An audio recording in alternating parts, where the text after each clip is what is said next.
pernahkah engkau melihat orang sakit itu sampai menghembuskan nyawa terakhir dia, keluar ruhnya? Dia mengatakan, pernah. Kemudian, kamu tahu kematiannya? Iya. Betul kamu tahu ketika ruh keluar dari mulutnya?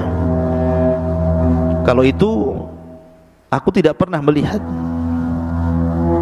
Kalau engkau mengatakan bahwa kamu tidak bisa melihat ruh saat dia kematian, bagaimana mungkin engkau mensifati Allah Subhanahu wa taala? Artinya bahwa di sini ikhwatu fiddin, ruh itu tidak bisa dilihat. Lihat kalau antum nanti menghadapi orang yang sedang sakaratul maut, pandang wajahnya sampai betul-betul nazak yang terakhir kemudian mati. Antum tidak akan tahu ruhnya dia keluar seperti apa, bentuknya seperti apa, kapan keluarnya, nggak tahu. Tahu-tahu tidak bergerak saja kan. Artinya alam ruh itu alam gaib. Kita tidak tahu seperti apa bentuk ruh itu. Makanya Allah Subhanahu wa taala mengatakan, yas'alunaka 'anir ruhi qulir ruhu min amri rabbi. Mereka bertanya-tanya soal apa itu ruh, katakan ya Muhammad, ruh itu urusan Rabbku. Kenapa? Wa ma utitum minal ilmi illa qalila. Karena pengetahuan kita terbatas soal ruh ini. Ma'asyiral muslimin yang dimuliakan Allah Azza wa Jalla, pertanyaannya, dalam diri saya dan antum itu ada jasad dan ruh. Manusia kan terangkai dari jasad dan juga ruh. Jasad tanpa ruh tidak ada kemuliaan. Karena kalau jasad sudah terpisah dengan ruh, jasad itu jadi bangkai, dimakan rayap. Mau jasad presiden, mau jasad menteri, mau jasad orang kaya, mau jasad pejabat, kalau sudah ruhnya keluar, sebentar saja busuk, kemudian dimakan cacing tanah. Artinya tidak ada kemuliaan jasad itu. Sehebat apapun orang, kalau sudah mati, kain kafan dibawa ke keranda, dibawa ke kuburan, tempatnya pun 1,5 meter kali 1,5 meter. Kapan jasad itu mulia? Ketika ruh masuk, mulailah dia jadi mulia. Karena ketika ruh dan jasad terangkai, maka macam-macam orang itu kan. Ada yang menjadi pemimpin, pejabat, orang kaya, dan begitu seterusnya. Pertanyaan saya, lebih dahuluan mana? Penciptaan Allah, ruh ataukah jasad? Lebih dulu mana? Ruh dulu diciptakan kemudian jasad, ataukah jasad dulu diciptakan kemudian ruh? Hah? Ada yang tahu jawab? Gak apa-apa, antum dengar saja. Apa yang antum jawab? Ketika Allah Subhanahu wa taala menciptakan Adam alaihi salatu wassalam,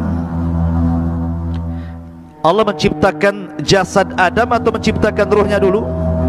Menciptakan Adam dulu. Allah mengutus malaikat maut, mengambil tanah dengan berbagai macam jenisnya di dunia, mulai tanah yang keras, tanah yang lembut, tanah yang lembek, gitu ya. Tanah berwarna merah, berwarna hitam, berwarna kuning, berwarna putih, gitu, macam-macam warna. Kemudian dinaikkan ke langit. Kemudian Allah bentuk Adam alaihi salatu wassalam, membentuk menjadi manusia tersempurna, termulia. Laqad khalaqnal insana fi ahsani taqwim. Kemudian setelah Adam menjadi patung, maka Allah membiarkan patung Adam itu seperti itu, mengeras. Belum ada ruh, masih jasad. Sampai syaitan, iblis itu saking hasadnya dengan Adam belum dititipkan ruh itu, datang ngitarin patungnya Adam. Kadang masuk dari lubang telinga, keluar dari lubang hidung, masuk lubang hidung, keluar lagi dari lubang yang lain, ya kan? Karena banyak lubang antum itu, lubang sana, lubang sini, gitu ya. Jadi iblis tahu bahwa Adam itu berongga, makanya dia mengatakan, lau sullitu alayya la uhlikanna. Kalau orang ini diserahkan kepada aku, kuhancurkan dia, atau kubuat dia maksiat kepada Allah Azza wa Jalla. Lihat hasadnya iblis. Dari sini Allah Subhanahu wa taala menciptakan secara zahir ayat dalam Al-Qur'an tentang penciptaan Adam. Allah belum menciptakan roh, tapi Allah membentuk jasad Adam dulu sampai betul-betul sempurna mengeras, baru setelah itu Allah ciptakan roh. Jadi ketika Allah menciptakan Adam, jasad dulu apa roh dulu? Jasad dulu. Setelah jadi, baru Allah ciptakan roh. Setelah Allah ciptakan ruh, baru Allah masukkan ruh itu ke jasad Adam. Ketika ruh baru sampai di tenggorokan saja, Adam sudah lapar. Kemudian bersin, haji. Ya, kemudian Allah mengatakan, ya Adam, katakan Alhamdulillah. Maka Adam mengatakan Alhamdulillah. Maka Allah mengatakan, yarhamuka Rabbuk. Kemudian ruh masuk lagi ke badan Adam, mulai tangan bergerak tuh. Di sampingnya ada pohon berbuah-buahan, dia maunya ngambil saja itu, padahal belum sampai jejak ke kaki ruhnya itu. Makanya manusia itu tercipta tergesa-gesa seperti abina bapak kita Adam.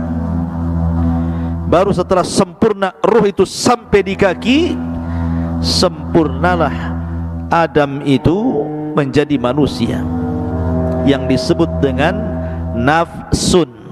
Ada ruh, ar-ruhu, ada an-nafsu dalam bahasa Arab. Kalau ruh ya ruh, kalau nafsu itu jiwa. Dan jiwa itu artinya terangkainya ruh dengan jasad, dalam bahasa Arab disebut nafsun. Kalau ruh, ruh saja. Kalau jasad, jasad saja. Kalau sudah nyatu disebut nafsun. Ya ayyutuhan nafsul mutmainnah, wahai jiwa yang tenang. Karena ruhnya masih dalam jasad. Ukhruji ila ila ridwanullah, keridhaan Allah Subhanahu wa taala. Ma'asyiral muslimin yang dimuliakan Allah, ini kalau binisbah dengan Adam, bahwa ruh itu diciptakan sebelum atau setelah? Setelah Adam diciptakan.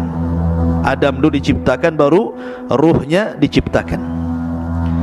Tetapi kalau kita selain Adam alaihi salatu wassalam, dibalik, ruhnya dulu diciptakan, baru kita diciptakan. Ya. Karena dalam hadis Bukhari, ketika Nabi sallallahu alaihi wasallam bersabda tentang cerita penciptaan manusia, di mana Allah Subhanahu wa taala ketika menciptakan manusia itu, pertama 40 hari segumpal air mani, kemudian 40 hari kedua segumpal darah, kemudian 40 hari ketiga menjadi segumpal daging, berbentuklah dia manusia. Kalau dihitung berarti 4 bulan. 30 kan, 40 1 bulan kan 30 hari. Berarti 40 segumpal mani, 40 segumpal darah, 40 segumpal daging. Berarti pas 4 bulan usia janin itu sudah membentuk manusia. Dari sini Allah mengutus malaikat yang memang menghantarkan ruh. Kemudian dimasukkan ruh itu, kemudian dicatat rizkinya, dicatat amalannya, dicatat celakanya, dicatat kebahagiaannya, semua dicatat di situ. Maka dari sini kata para ulama, kalau Adam alaihi salatu wasallam diciptakan dulu jasadnya, baru kemudian ruhnya setelahnya diciptakan. Tapi kalau kita diciptakan dulu ruhnya, baru diciptakan jasadnya. Begitu kata para ulama. Kenapa demikian? Karena ketika Allah Subhanahu wa taala menciptakan Adam, kemudian Adam sudah berbentuk manusia, ada jasad dan ruh, Allah mengusap zahra Adam, pundaknya Adam diusap di sini. Ya. Lah ketika Allah Subhanahu wa taala mengusap pundaknya Adam, apa yang terjadi? Fa akhraja min dhahri Adam kullu nasmatin min dzurriyyatihi min khalqihi ila yaumil qiyamah. Dalam hadis Rasul, kemudian keluarlah dari pundak Adam ini, punggung Adam ini, ruh-ruh dari zuriyahnya Adam, dari anak cucunya Adam. Zuriyah diambil dari kata-kata dzarrah. Dzarrah itu semacam semut, bahkan lebih kecil dari semut, kecil, tidak nampak. Ya.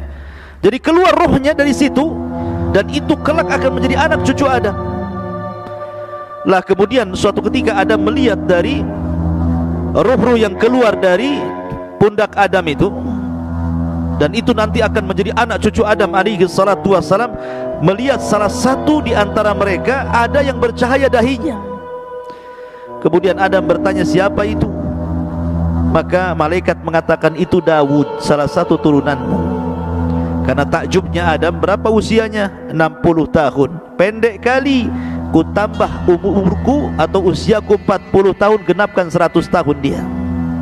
Akhirnya Adam menghibahkan 60 tahun usianya, 40 tahun usianya untuk Nabi Daud supaya digenapkan menjadi 100 tahun.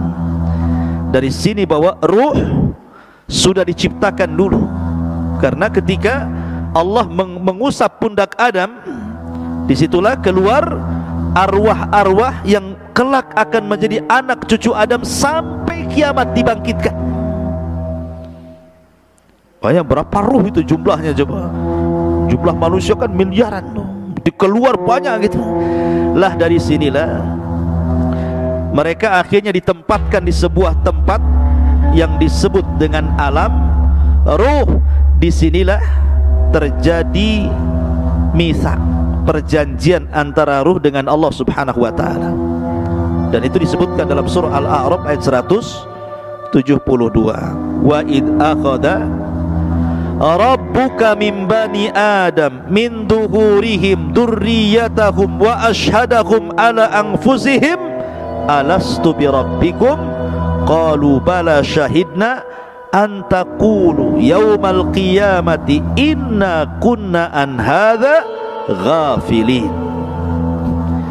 Dan ingatlah ketika Rabbmu membuat perjanjian dengan anak turunan Adam, min duhurihim durriyatahum, di belakang mereka dari anak cucu yang kelak akan terlahir dari Adam alaihi salatu wassalam. Apa perjanjian Allah dengan kita? Alastu bi rabbikum, bukankah aku Rabb kalian? Bukankah aku Rabb kalian? Maka semua ruh mengatakan qalu bala syahidna, iya kami menyaksikan anda itu Rabb kami. Pertanyaannya, antum ingat apa lupa? Atau pura-pura lupa bahwa antum pernah mengatakan di hadapan Allah, qalu bala, ya kamu adalah Tuhanku? Pasti enggak ingat. Mana ingat antum? Hutang aja enggak ingat, mau ini pula gitu ya. Kenapa enggak ingat? Karena ingatan manusia itu terbatas. Sebagaimana pandangan manusia terbatas, pendengaran manusia terbatas, akal pun terbatas, langkah kaki pun terbatas, kecuali pakai motor ya, pakai pesawat. Tapi coba jalan kaki sampai di mana antum kuatnya? Ada pengkol. Pandangan kita terbatas, kita tidak bisa menembus sampai Batam Center dari sini. Terhalang hutan-hutan. Walaupun tak ada hutan pun kita terbatas pandangan kita. Pendengaran pun terbatas, akal pun terbatas, pemahaman pun terbatas, maka ingatan pun terbatas. Kita sudah lupa bahwa kita pernah berdialog dengan Allah dan mengatakan alastu bi rabbikum, dan kita mengatakan qalu bala syahidna. Ma'asyiral muslimin, kenapa demikian? Supaya tidak ada uzur bagi kita pada hari kiamat dengan mengatakan aku tidak pernah mengenal Tuhan sehingga aku tidak ibadah. Kita sudah diikat dengan perjanjian. Makanya Rasulullah mengatakan kullu maulud yuladu alal fitrah, setiap bayi yang dilahirkan itu brojol menjadi fitrah. Fitrah itu artinya mengenal Islam. Kenapa? Karena lanjut hadis Nabi SAW, fa abawahu yuhawidanihi au yunassiranihi au yumajjisani, bapaknya yang menjadikan dia Yahudi, Nasrani ataupun Majusi. Stop hadis sampai ini, dan tidak ada kata-kata bapaknya yang menjadikan dia Muslim. Ya, karena lahirnya anak siapapun terlahir Islam, mengenal Rabbnya. Tapi kita lupa. Lah di alam ruh ini pula Allah menawarkan amanah yang Allah subhanahu wa ta'ala isyaratkan dalam surah apa? Inna aradnal amanata ala samawati wal ardi wal jibal fa abaina an yahmilnaha wa ashfaqna minha wa hamalahal insan innahu kana zaluman jahula. Sesungguhnya kami telah menawarkan amanah. Kapan amanah ditawarkan? Ketika di alam ruh. Allah menawarkan amanah ini. Pertama ditawarkan ke langit, ditawarkan ke bumi, ditawarkan ke gunung-gunung. Semua menolak amanah itu. Kemudian Allah menawarkan amanah di alam ruh kepada ruh-ruh turunan Adam itu. Tiba-tiba kemudian manusia pun siap memikul amanah itu. Makanya Allah mengatakan sungguh manusia itu amat sangat zalim dan amat sangat bodoh. Gunung saja menolak, langit saja menolak, bumi saja menolak, manusia pula yang lemah menerimanya. Walaupun penafsiran amanah dalam ayat ini berbagai macam ya. Apa yang dimaksud amanah yang Allah tawarkan kepada kita di alam ruh itu? Ada yang mengatakan amanah di sini artinya at-ta'at wal faraid, ketaatan dan melaksanakan kewajiban. Ada yang mengatakan amanah di sini artinya seperti pendapat Abdullah ibn Mas'ud, artinya solat, zakat, puasa, haji. Kemudian membenarkan hadis jujur dalam berkata, kemudian membayar hutang, adil dalam timbangan, kemudian juga amanah ketika dititipkan sesuatu barang kepadanya. Ada juga yang mengatakan bahwa amanah di sini artinya al-farju, kemaluan. Bahwa kita diberikan kemaluan sehingga harus amanah, jangan digunakan untuk berzina, tetapi dihalalkan dengan cara menikah.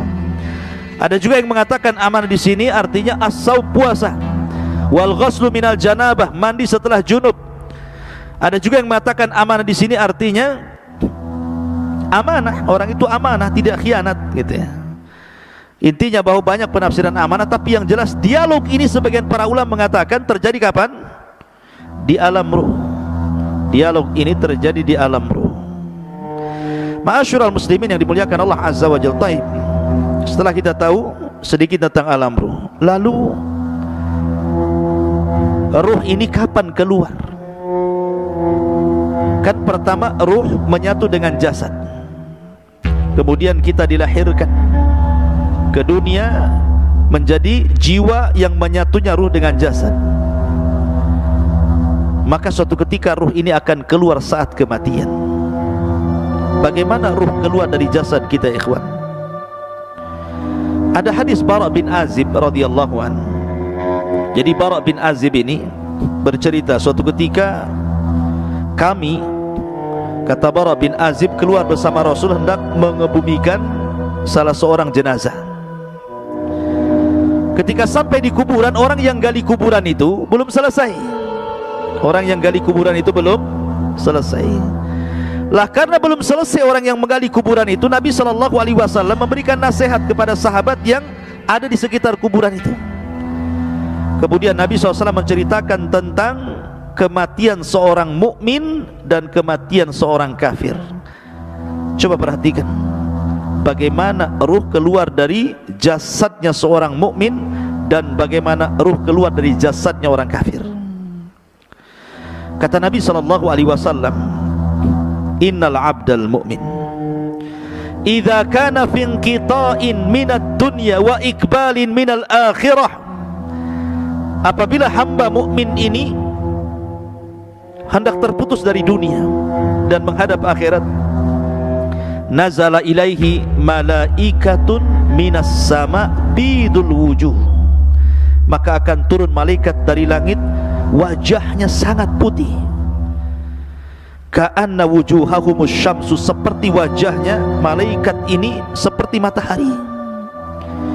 Ma'ahum kafanun min akfanil jannah wa hanutun min hanutil jannah, malaikat yang turun dari langit yang memiliki wajah yang sangat terang putih itu membawa kain kafan dari sorga dan wewangian dari sorga. Kata para ulama, ketika nanti antum mendekati ajal, malaikat yang turun kepada antum itu ada 4. Satu disebut malakul maut, malaikat kematian.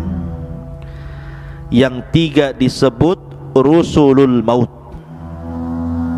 Rusulul maut, tawaffathu rusuluna. Ada 3 utusan Allah malaikat yang mendampingi malakul maut. Yang pertama membawa kain kafan, yang kedua membawa hanut, dan yang ketiga membisikkan di telinganya kalau dia seorang mukmin kabar gembira. Adapun malakul maut hanya mencabut nyawa saja, kemudian diserahkan kepada 3 malaikat itu. Ulama mengatakan dalam hadis ini, ruhnya seorang mukmin itu ketika dicabut itu dimulai dari jari-jari jemari, dari ujung-ujung jari ini, ujung jari kaki dan tangan. Jadi kalau ruhnya di sini dia mulai berjalan, begitu jadi dari kaki mulai ke atas, ya, sampai di tenggorokan, berkumpul di tenggorokan ruhnya. Apa yang terjadi? Kalla idza balagatit taraq wa qila man rah. Apabila ruh sudah sampai di tenggorokan di sini, kata Allah, man rah, siapa yang bisa meruqyah dia? Siapa yang bisa menyembuhkan sehingga mengembalikan ruhnya ke dalam jasadnya? Enggak ada. Lah ruh itu ketika dicabut, dari mana keluarnya? Dari mulut. Ruh itu keluar dari mulut kita. Kemudian ketika dia keluar, mata ini memandang ruh itu keluar. Makanya Rasul mengatakan, apabila ruh dicabut, tabi'ahul basar, pandangan kita mengikutinya. Makanya setiap orang yang mati pasti melotot matanya. Makanya antum kalau melihat orang mati melotot, cepat antum tutup, takut menakutkan orang. Kata Nabi SAW, ruhnya mukmin itu apabila keluar seperti tetesan air yang terakhir keluar dari mulut teko, min famis siqa, kata Rasul. Kalau saya boleh analogikan, ikhwan, kalau antum punya teko, isinya banyak airnya, kemudian antum tuangkan, tentu air yang pertama keluar itu deras sekali, karena masih penuh masalah tekonya. Kalau dituangkan tuh pasti deras, dia kayak model pancuran kan gitu ya. Coba kalau seandainya di teko itu tinggal 1 tetes, kemudian antum tuangkan, pasti dia tidak akan mengalir deras, pasti akan sedikit ngalir sampai di ujung teko, kemudian menggantung dulu, kemudian baru netes gitu ya. Artinya bahwa ruhnya seorang mukmin itu keluar seperti tetesan terakhir dari mulut teko, pelan tapi pasti, pelan, kemudian keluar dari mulutnya. Ketika itu malaikat yang menghibur jasadnya seorang mukmin ini mengatakan, ya ayyatuhar ruhul, ya ayyatuhan nafsul mutmainnah, irji ila rabbiki radiyatan mardiyah. Wahai jiwa yang tenang, keluarlah pelan-pelan menuju keridhaan Allah Subhanahu wa ta'ala. Maka ketika betul-betul keluar, maka ruh itu kemudian naik ke langit.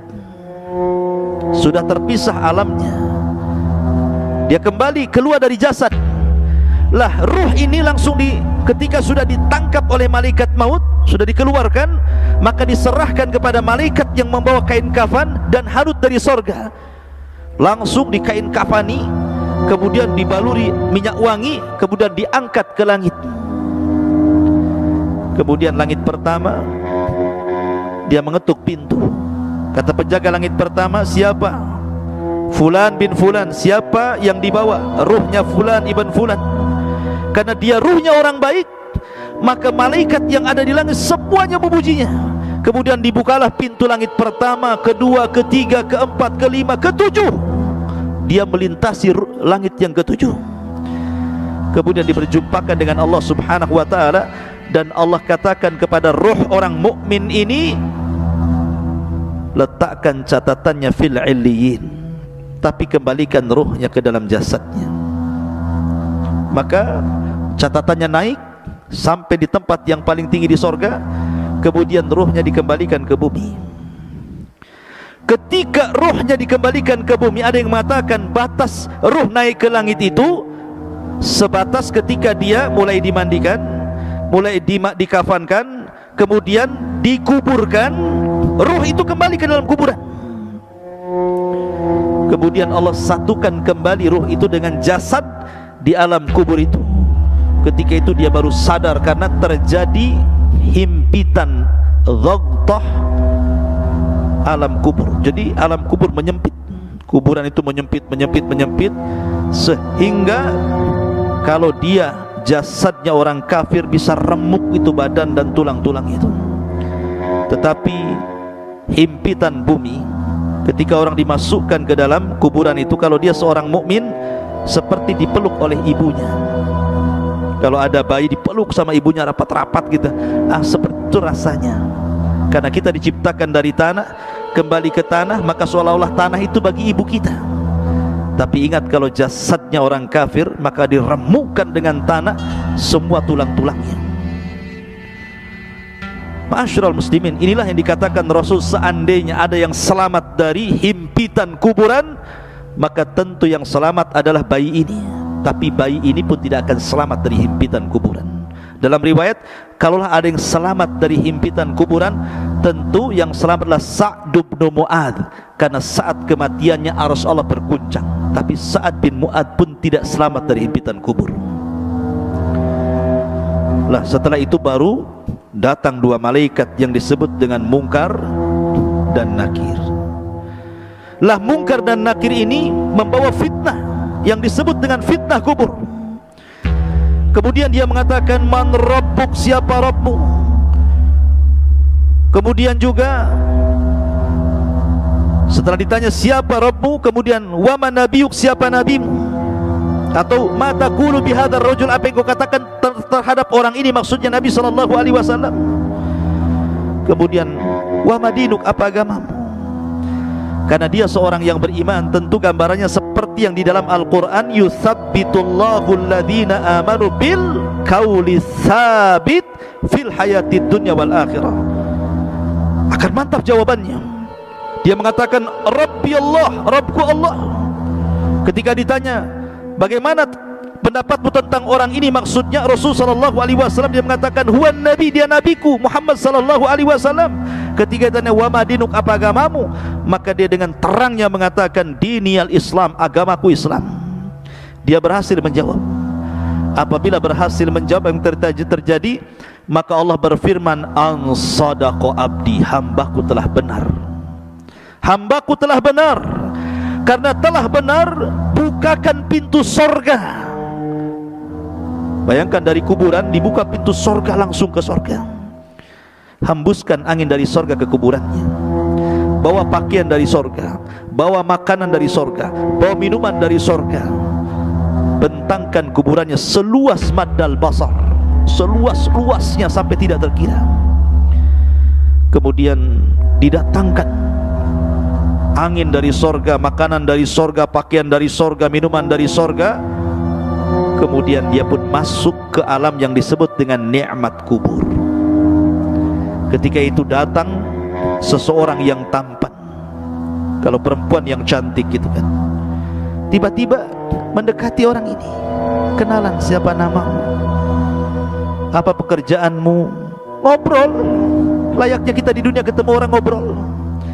Karena saking asiknya ngobrol, ikhwan, tidak sadar kalau seandainya bumi sudah mau dikiamatkan. Sehingga ketika betul-betul bumi ini sudah mendekati hari kiamat, Israfil sudah siap meniup sangkakalanya, barulah kemudian dia bertanya, kamu ini siapa? Kok kamu baik sekali mau menemani aku di dalam kuburan ini? Maka orang ini mengatakan, ana amalukas saleh, sayalah amal soleh, sayalah puasamu, sayalah salatmu, sayalah zikirmu, sayalah silaturahimmu, sayalah birrul walidainmu, sayalah seluruh amal solehmu. Allah jelma menjadi manusia sehingga menjadi teman kita dalam kuburan. Ikhwan, kalau antum di penjara sendiri stres, tapi kalau ada kawannya minimal ngurangi stres. Adam saja diberikan sorga dengan berbagai macam nikmatnya, belum dikatakan sempurna kecuali diberikan kawan, diciptakan Hawa baru masuk ke sorga. Jadi ikhwatul fillah muliakan Allah azza wajal. Tetapi ruhnya seorang kafir, lihat bagaimana hadisnya. Adapun ruh seorang kafir, ketika idza kana fi inqita'in minad dunya wa iqbalin minal akhirah, nazala ilaihi minas sama'i malaikatun ghiladun shidadun sudul wujuh ma'ahu almasuhu minan nar. Subhanallah. Kalau seandainya orang fajir, orang kafir, orang fajir, orang jahat ini mati, hendak meninggalkan dunia dan menghadap akhirat, maka turun dari langit itu malaikat yang ghilat, syidat, yang sangat keras, yang sangat jahat. Sudul wujuh, wajahnya hitam, kelam, gosong, dan membawa kain kafan dari neraka yang sangat busuk baunya. Kemudian dia pun duduk di samping orang yang mau ihtidar, mau mati dari orang kafir ini.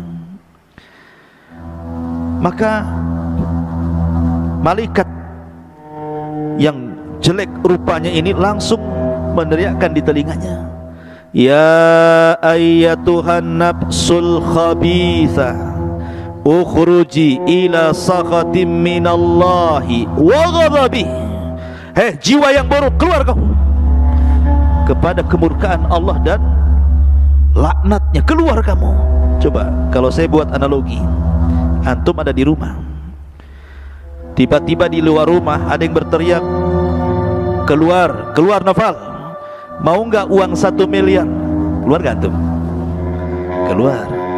Pal, keluar, kubunuh kau. Keluar gak? Keluar tapi lewat belakang, lari. Jadi ruhnya seorang mukmin seperti tadi teriakin, keluarlah, ini saya kasih uang tumpuk 1 miliar, pasti dia keluar enak. Tapi kalau kemudian ditakut-takuti, dia nggak mau kan keluar, maka ruhnya orang kafir kan ditakut-takuti dan mengatakan, ukhruji ya ayyatuhan nafsul khabitha, ukhruji ila saghati minallahi wa ghadabi. Dia kan ditakut-takuti malaikat ini. Maka orang ini tidak mau keluar ruhnya, maka dicabut paksa. Kata Nabi SAW seperti apa? Seperti pisau yang bengkok, kayak celurit. Kemudian dimasukkan ke kambing wol. Antum tahu kambing wol itu kan bisa 1 jengkal tuh, ini ya bulunya kan, kambing wol itu besar. Apalagi kalau sudah jarang dimandikan, itu udah brekele itu, rambutnya itu nempel satu dengan yang lainnya itu. Jadi ketika rambut kambing ini banyak, dimasukkan pisau yang berbengkok gini ya, safud dalam hadis itu. Kemudian setelah nempel begini, disiram rambutnya, langsung gini.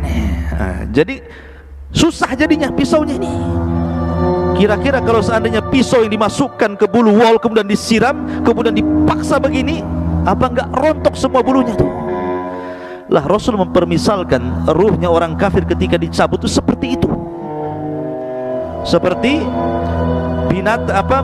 senjata yang bengkok dimasukkan di bulu kambing wol, kemudian disiram, kemudian dipaksa, rontok semua bulunya, rontok semua persenjaannya, sakit yang luar biasa. Tapi tetap dia harus keluar.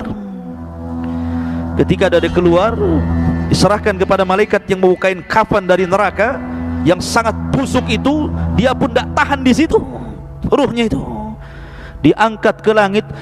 Malaikat semua tersakiti dengan ruh ini karena baunya. Ini ruh siapa? Bau busuk sekali. Semua menyingkir malaikat itu, tidak ada yang mau mendekat. Ketika kemudian penjaga langit pertama diketuk supaya ruh ini naik ke langit, nggak mau dibukakan sama sekali, nggak mau dibukakan. Dari sini Allah Subhanahu wa taala berfirman dalam Al-Qur'an, la tufattahu lahu abwabus sama wa la yadkhulunal jannah hatta yalijal jamalu fi sammil khiyat. Ketika ruhnya orang kafir naik ke langit pertama, la tufattahu lahu abwabus sama, Allah atau malaikat tidak ada satupun yang membuka pintu-pintu langit, bahkan dia akan masuk neraka. La tufattahu lahum abwabus sama wa la yadkhulunal jannah, dan dia tidak akan masuk surga orang kafir itu hatta yalijal jamalu fis samil khiyat, sampai ada cerita unta masuk ke liang jarum. Kata Allah, liang jarum seberapa?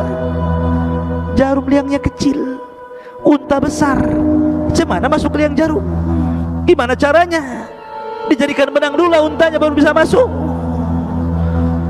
Artinya bahwa mustahil ada unta masuk ke liang jarum, kecuali kalau jarumnya gede gitu ya, lubangnya seperti pintu itu, mana ada jarum ya. Jarumnya kecil, jarum itu artinya mustahil orang kafir masuk surga. Lah ketika tidak dibukakan pintu langit, akhirnya oleh malaikat yang sudah capek-capek bawa ke atas, dilempar ruh itu Bayangkan, dilempar ruh itu sehingga ruh itu jatuh dari ketinggian itu, kemudian ketika bersatu dengan jasadnya seperti antum jatuh dari atas, gimana rasanya tuh? Gak usah dirasakan, pasti sakit ya. Rontok semuanya. Sudah kesakitan, tiba-tiba dihimpit lagi kuburan, langsung remek semuanya. Setelah ada himpitan kubur, tiba-tiba datang malaikat Munkar dan Nakir, kemudian berteriak dan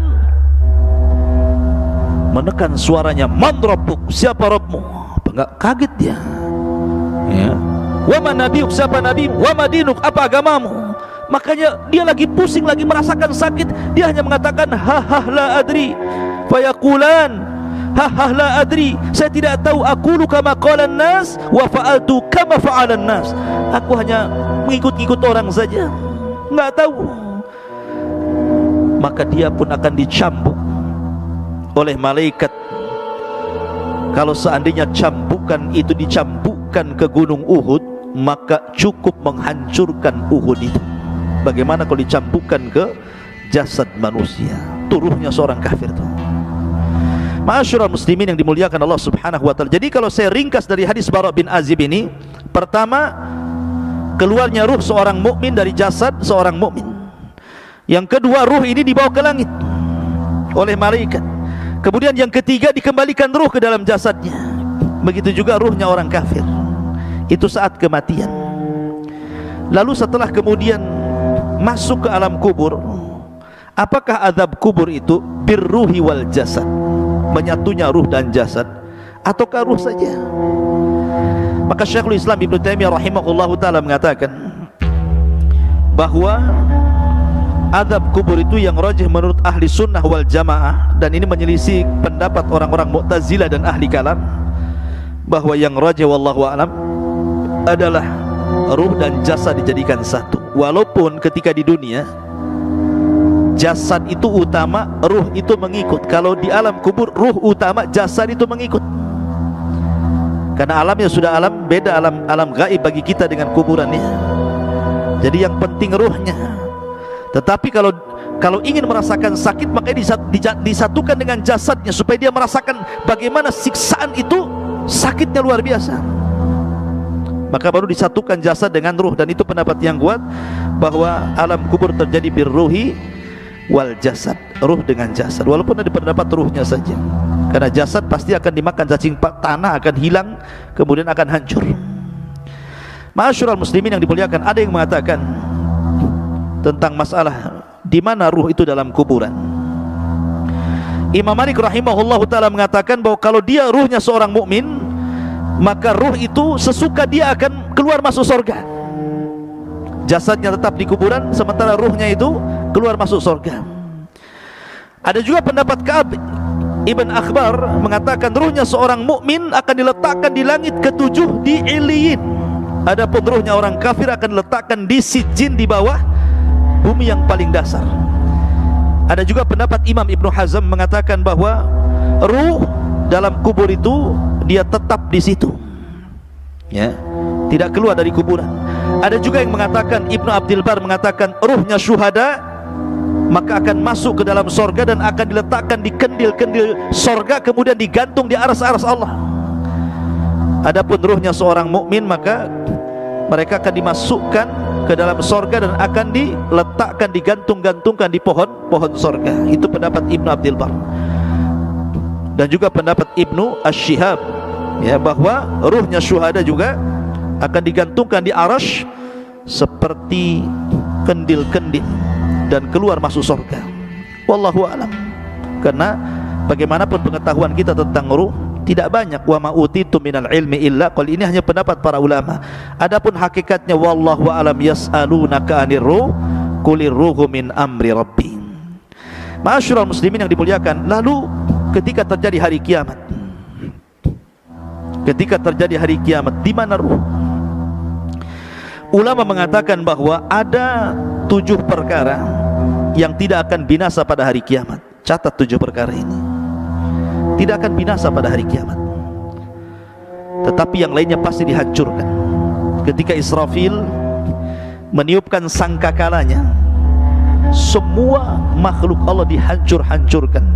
Bumi dihancurkan, gunung dihancurkan, lautan dihancurkan, langit dihancurkan, bintang dihancurkan, matahari, dan begitu seterusnya.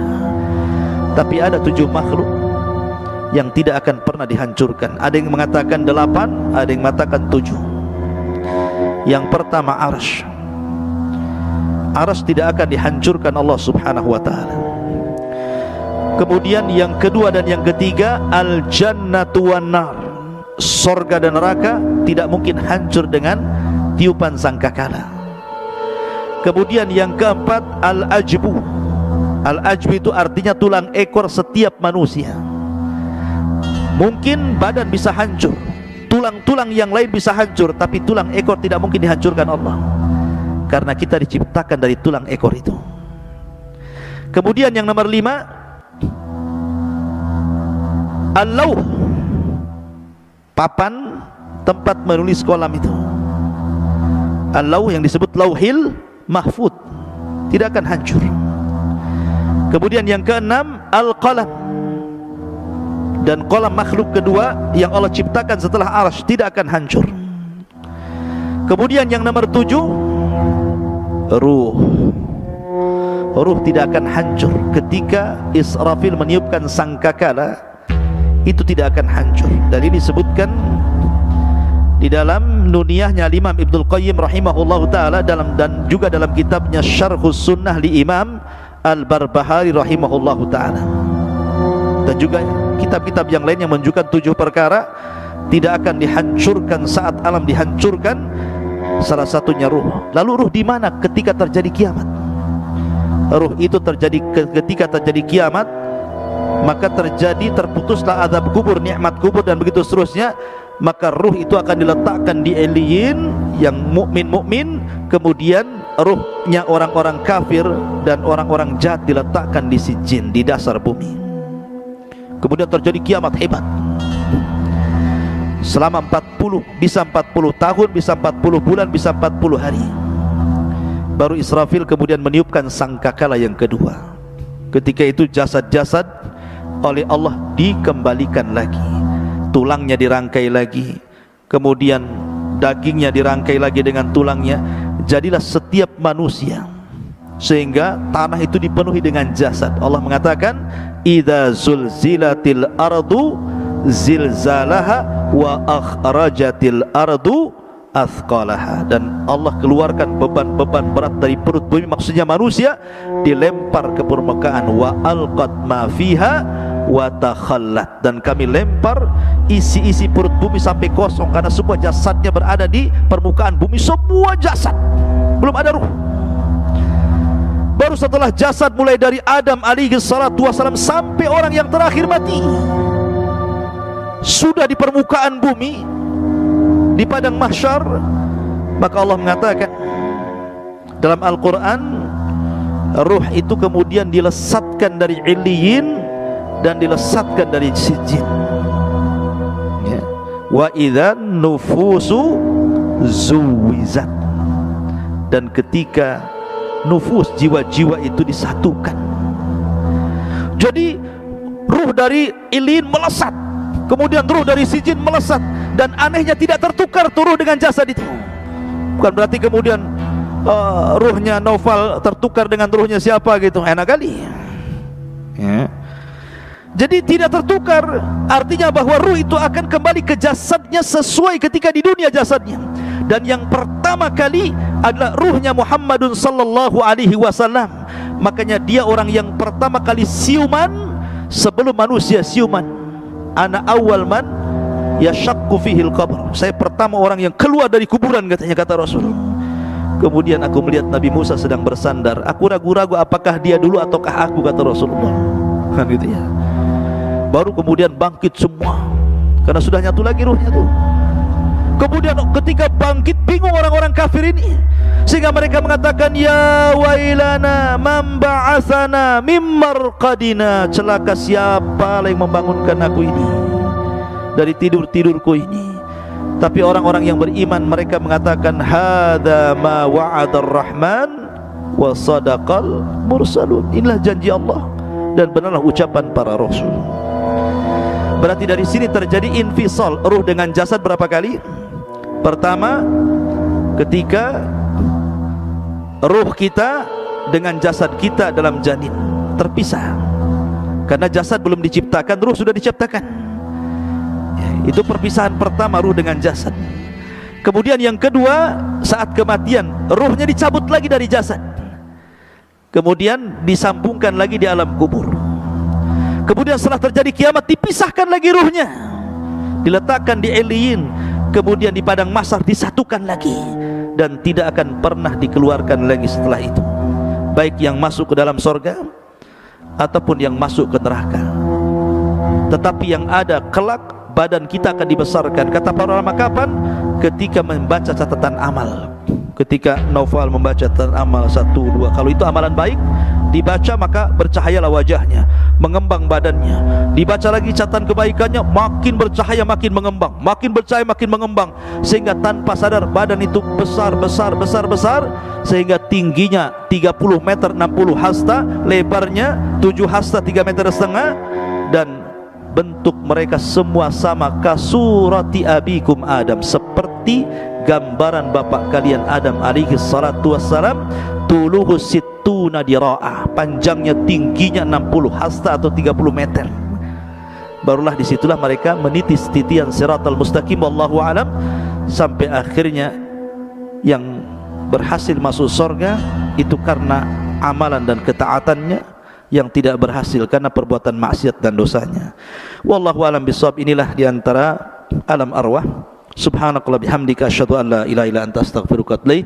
Allahu ta'ala. Assalamualaikum warahmatullahi wabarakatuh.